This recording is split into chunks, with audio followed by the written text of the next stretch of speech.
So happy Tuesday, everybody. Look, I will continue this journey along sales, effective conversations. And look, these are the things that really are going to move the needle in your business financially, right? There's one thing about having a financial base, but there's another thing about having the actual skills to do your job every day. And so if you made a shift, right? If you spent nearly as much time as you do on certain things on your phone, or your need to want to just find every new lead gen, shiny penny marketing idea, and you spent 30 minutes a day on your skills, and you committed to that, like it was like brushing your teeth and taking a shower, something I believe every human does every day. Some of us do it 2 or 3 times a day, right? Your entire business and your income would change. Your clients would have such a great experience. They would just continue to refer people because that feeling of someone understands you, right? How many people are married or in a relationship? Do you know why you really like your partner on the days that you like them? Is because you feel they understand you and that you're connected and that they care, right? But that's all through interactions and engagements a lot. There's no better thing than feeling heard. Everyone wants to be heard, everyone wants to be acknowledged, and everyone wants someone to understand them. And that's what this Med C really is about. As David always says, it's getting to the core of what's underneath somebody's iceberg, right? It's below that surface level of when you get into buyers like, hey, where are you looking to move? How soon you want to be there? By the way, Howard, how much money you got, right? Like these forms of pre-qualification are interrogations. You don't even know somebody. How are you going to ask them all that stuff even before you really want to know what's about them, right? So look, when you're doing this for buyers, right, you can meet them where they are. You could ultimately understand if they're the right client for you. How many people have met somebody recently where with their view on the market, they might as well have been on hallucinogenic drugs? Probably everybody, right? I want a great deal. I think I'd buy a property 10 to 15% of their value. Really? And where is this surplus of homes, and who's giving a home away at that price? The best time, like Robert said, he believed December was bottom, like November, December of last year, you actually could negotiate a home, right? Now, again, it's very different. The second part is you could also understand what their expectations of the market are.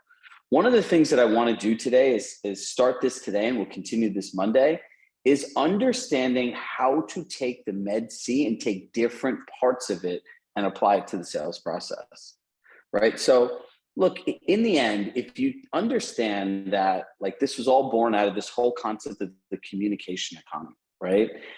How well you can earn income in real estate is directly related to how well of a communicator you can be.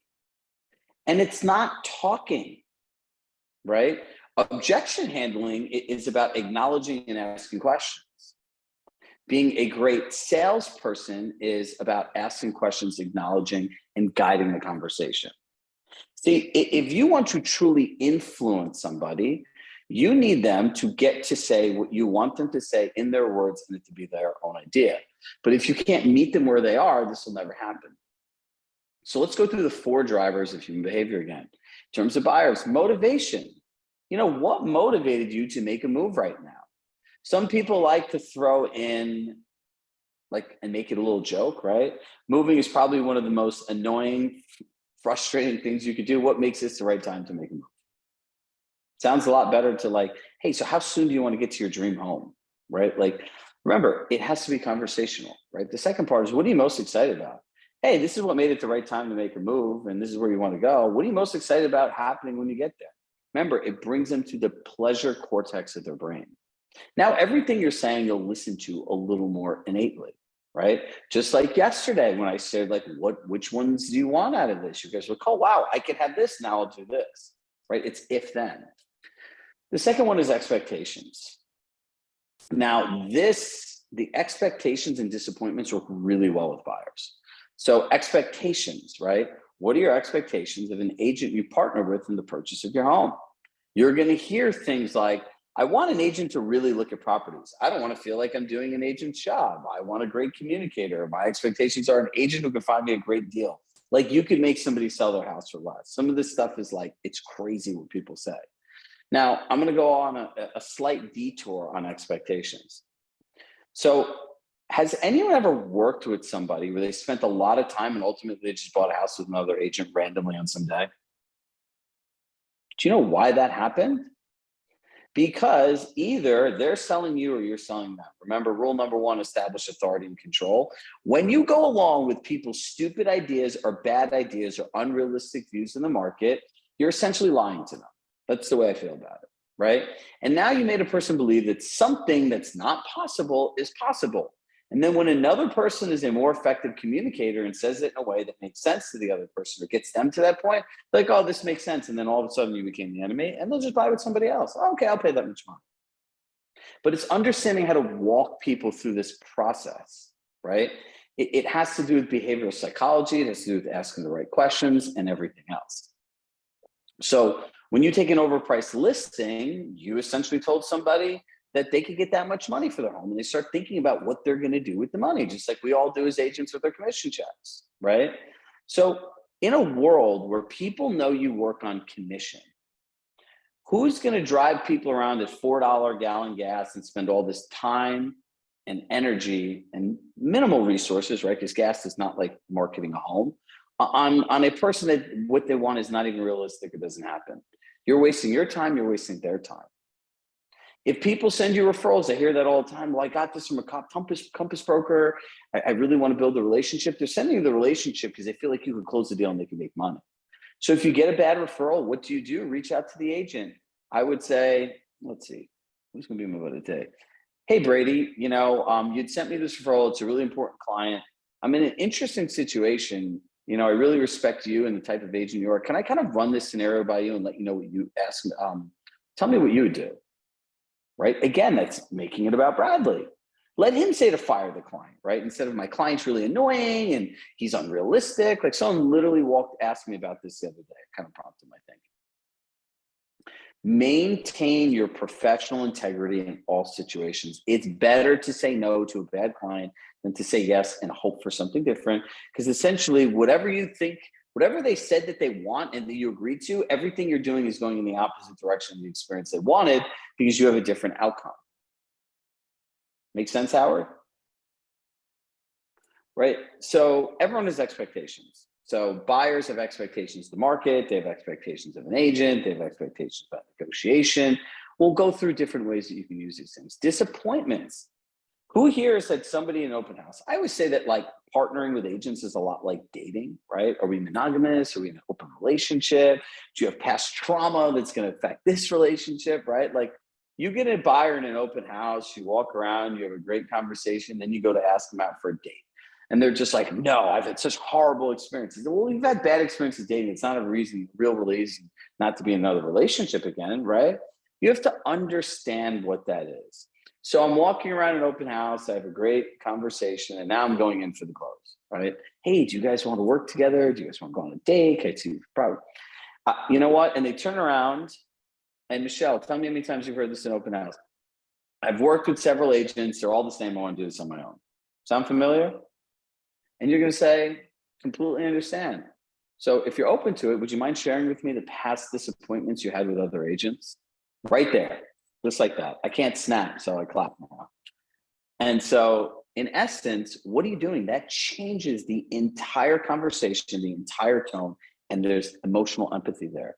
And they'll open up and start talking. Well, the agent really didn't find the properties. I was finding them. I was sending them to all. So really what was disappointing to you in working with an agent is that you felt you did the work that someone else should be doing, and someone really wasn't trying to help you in the way you want to be helped. So what were your expectations of an agent? And make pretend you got an agent in the future. What would your expectations be? Boom, you have it, right? And they'll share their expectations, and you can say things like, hey, would it be okay, right? Write those words down. Would it be okay? When you say those words to somebody, it makes them 100% in control, but you're asking the question, so you're in control. Would it be okay if I shared with you how we can, and then insert what they wanted and insert their disappointments? Guys, this stuff works like clockwork. I know for a fact if you try anything on like a finance person in New York, it works there, it works in every market in the country. Because those people are very particular, very hard to deal with. right? Maggie, have a short attention span and they just want what they want. They want it now. By the way, this is how you navigate difficult pricing, conversations, and everything else.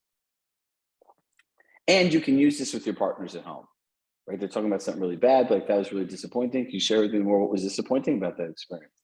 And if you had to do it again, going into it, what were your expectations, right? The two things are together. When you're not aligned with somebody's expectations, there's disappointments. And the fourth one's concerns. People are always worried, is this good for me? Will it go bad? All kinds of stuff like that.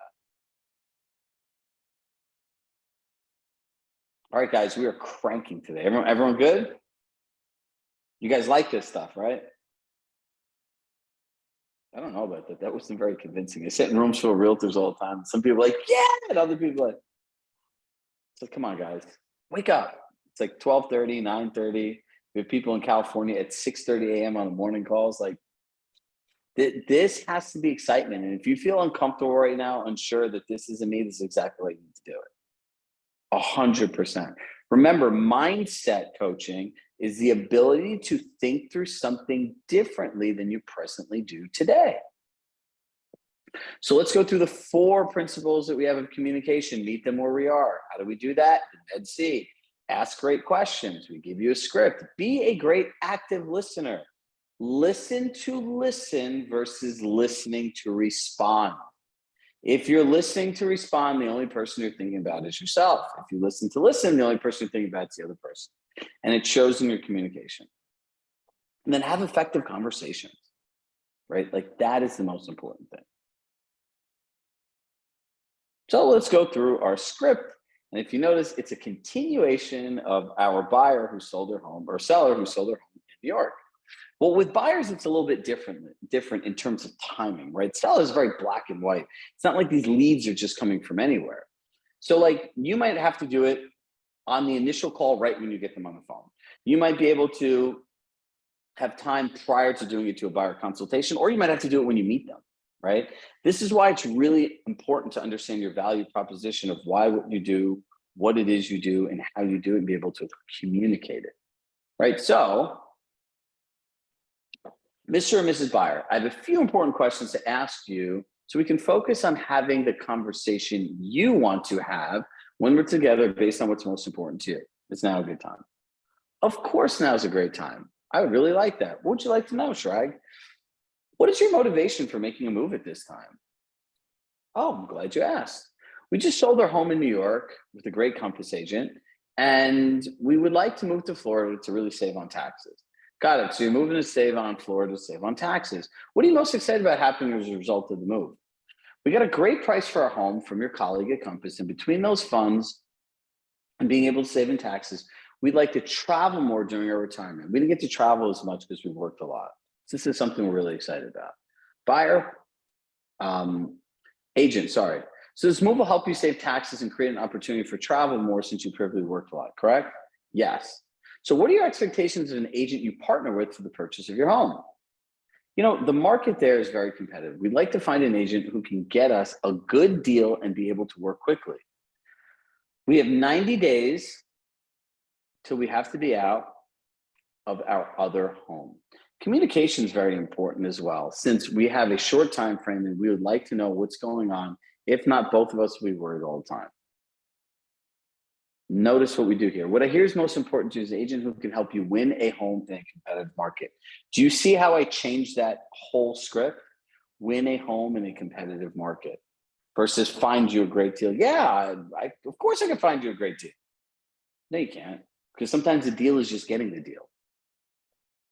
And you would additionally win a home in this market and can have a strategy that can work efficiently. Additionally, you'd like to have a communication plan that keeps you part of the transaction and updated throughout the process. Yes, exactly. For me to exceed your expectations, I'd like to know what past disappointment you've had with agents or any service provider. This will ensure I don't repeat any of those poor experiences. I'm glad you asked. The last agent did a great job. However, we're chasing him for information he never really and never really knew what was going on, and it ruined our experience for us. Agent, what I hear is that communication is one of the most important things for you, and regardless of how good of a job regardless of how good of a job we do helping you find the ideal home, if we don't communicate thoroughly through the process, it will be a bad experience. Exactly. Leslie, do you have any concerns with making a move to Florida at this time other than a competitive market within your 90-day time frame? Do you see what we did? We repeated back other things that we heard from the beginning. Those are two main concerns, and other is having a plan in place in case we're not able to find the right home. I see. So your concern is being able to find and secure the right place to move within your 90-day time frame. Would you feel more comfortable if we had two plans in place, one for buying and the second one for renting? That would be really helpful and make us feel much more confident. Got it. So this is where all the money is. I want to make sure I listen to you clearly and let me know if I left anything out. Your main motivation for moving to Florida is saving on taxes. What you're most excited about is saving on taxes. So you're able to retire more comfortably and travel a lot since you've worked all the time. Your expectations of an agent is an agent who can help you win a home in a competitive market. Notice I seeded that in again, in 90 days or less, and can communicate with you throughout the process, keeping you updated every part of the transaction. Your past disciplines you like to avoid are clear communication throughout the process, and your main concern is finding a place within 90-day time frame, ensuring there's a second plan in place if you don't find a home you like to buy. Is that everything? Yeah, that's everything. We're really excited to meet you.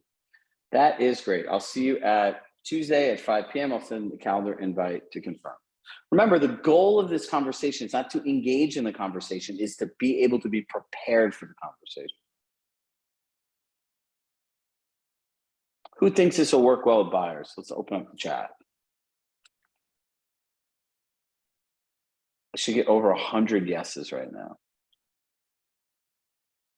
Game on.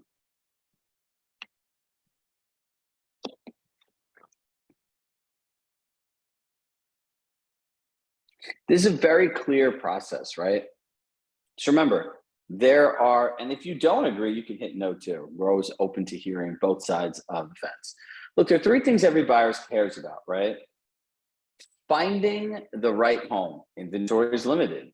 Getting a good deal, not overpaying for home. Communication, how will you create predictable communication throughout the process? Those are the three things, right? Remember, you can't control the process, right? Like you can't control it. So I want to share this concept when you're working with buyers called owning the market. The market is not your children. You didn't create it. You don't have influence of it. And you sure as hell can't control what other buyers are willing to pay for homes. Remember price communication, finding the right home, getting a good deal, and communication. So what you really want to understand is what you can control and what you can't control. Can you control when someone says that these prices are people are overpaying for homes, right? My answer is, yeah, it's crazy what other buyers are willing to pay to win a home in this market. Well, I'm not overpaying. Great, I completely understand. Overpaying is terrible. Let's look at the market through the eyes of your goals and expectations and see if there's anything that fits your needs. If not, let's go back 12 to 18 months and see if a property like that ever existed. Sounds fair? I'm going to say that's great. When you walk people through this process, now they feel like you care. In the end, you already know what the data is, right? And if you've done the Med-C properly, you can actually look through all the comps prior to it.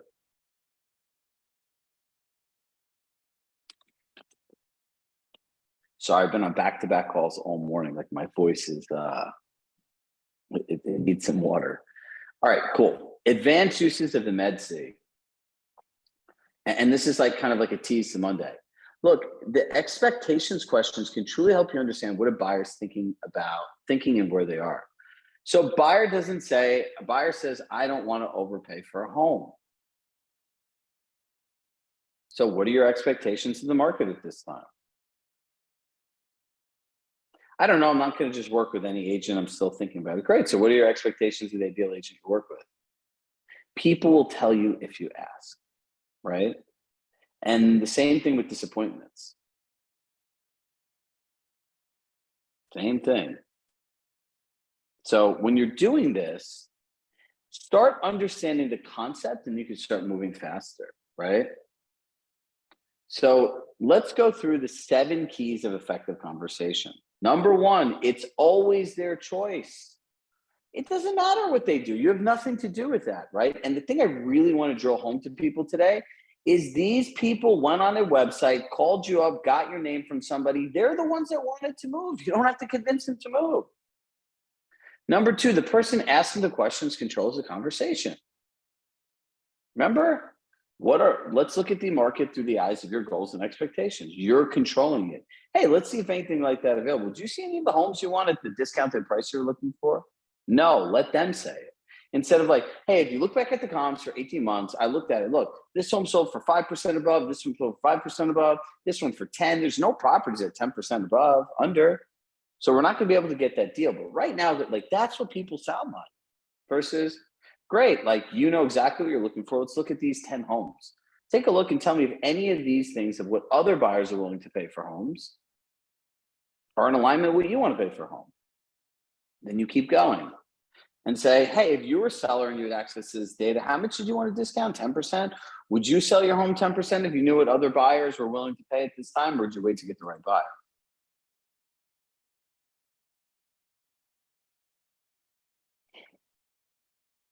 Okay, so does this completely make sense, everyone?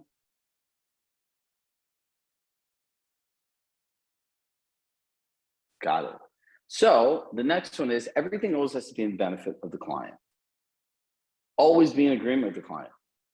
I'm not overpaying with the home. Great, overpaying is terrible. I would not want that feeling, and I sure as heck don't hope to create it for you in this. So tell me, what are your expectations of the market? What's a good deal to you? What's your expectation of a good deal? These people tell you, right? So always be in agreement with the client. No telling, no explaining, and no being combative. Once you start telling, explaining, being combative, you own the market, and everything another buyer does, the economy does, or everything, it will be like this, a giant punching bag. Happens to people all the time. Number 6, never show you're attached to a specific outcome. Listen, the person willing to walk away in a negotiation is the most dangerous person. Fine, if you don't want to buy a home and you think this is overpriced, what's your plan B if you're not able to do this? See what they say. And the last one is what they choose to do doesn't mean you have to compromise. If they want a 1% broker or they want you to be on their beck and call, these aren't things you need to compromise with people. None. So what I want you to do is review the MedC process. Find a role play partner twice a week, 1 day buyers, 1 day sellers, and keep practicing till this is committed to memory. It is as simple as that. And once you understand the framework to this, and I see some people who have been doing this for a while, it applies to all areas of your life, right? So make sure to take the moment to step back and disconnect.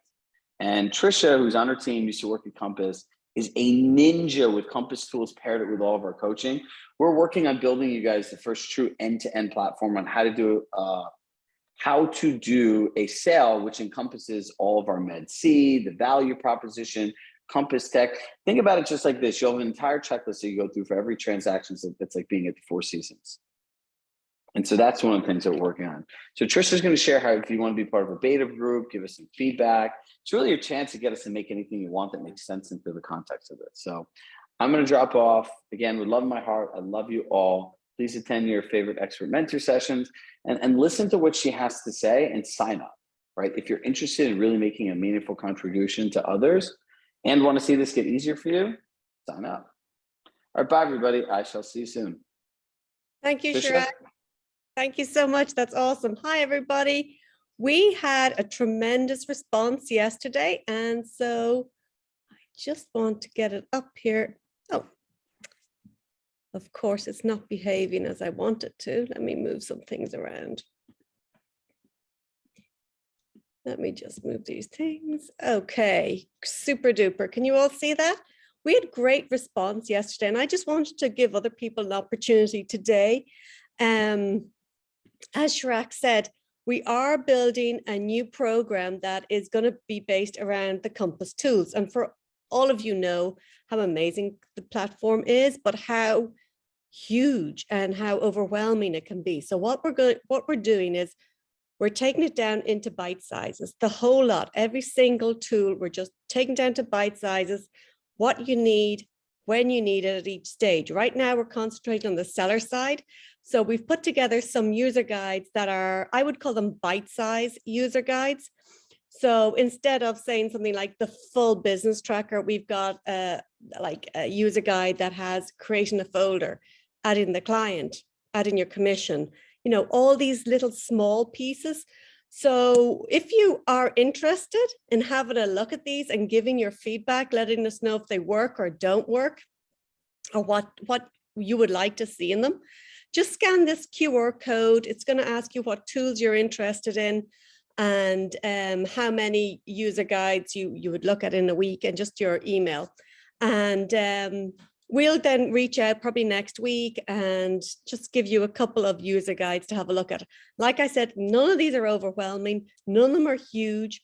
They're bite-sized. Like if you decide, oh, I love the CRM. Okay, you could have something as simple as creating a contact. You know, it's not going to be the full CRM or search, which, you know, that's a rabbit hole you can spend a week in, right? We're not doing that. We're doing it in bite sizes. So if you're interested, we would love to hear from you because you make us better. And so have a scan of the QR code, have a look, put your name in there. We really appreciate your feedback. If it's not something you're interested in, that's cool too. But as ever, we want to hear from you. So thank you so much for your time. And we're, like I said, we're really looking forward to this new program. And let me know if you want to have a look at some of these mini user guides, is what I'm going to call them, because they're not chunky. Thanks so much. Take care. Oh, and I'm going to ask Kirsten to put the link in the chat there if anybody wants to have a look at it. Thank you so much, guys.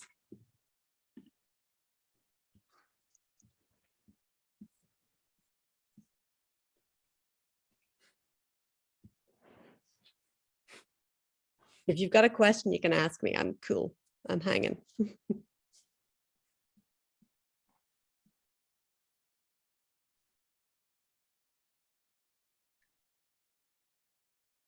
Okay, fantastic. Take care. Bye-bye.